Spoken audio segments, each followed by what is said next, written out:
പല്ല് പറി മഹാമഹ നടന്നുകൊണ്ടിരിക്കുകയാണ്. നമ്മുടെ സച്ചുകുട്ടന്റെ പല്ല് ആടി ആടി ഇരുന്നിട്ട് അതിന്റെ അടിയിൽ കൂടെ പല്ല് പല്ല് പറയാതിരുന്നിട്ട് ഇപ്പൊ പറയാൻ തുടങ്ങിയതാണ്. ഇപ്പൊ തുണിയൊക്കെ ഇട്ട് ഒരെണ്ണം പറിച്ചെടുത്തു. ഭയങ്കര പേടിയൊക്കെ ആയിരുന്നു.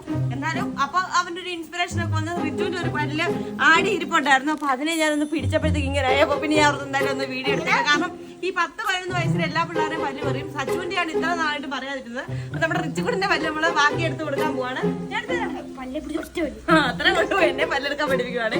ഞങ്ങളൊക്കെ കുറെ എടുത്തിട്ടുള്ളതാടാ. ഒരു പല്ല് ഇത്രയുമായിട്ടിരിക്കുന്നു. യെസ് ഫ്രണ്ട്സ്, നമ്മുടെ പക്ഷെ നല്ല കേടുള്ള ഒരു പല്ലായിരുന്നു കേട്ടോ. ഇതിനകത്ത് എന്തുവാണ് ഇങ്ങനെ ഇരിക്കുന്നതൊക്കെ ഫ്രണ്ട്സ്. അങ്ങനെ നമ്മുടെ റിച്ചുകുട്ടിന്റെ കേടായ ഒരു പല്ലും കൂടെ നമ്മൾ പറിച്ചിട്ടുണ്ട്.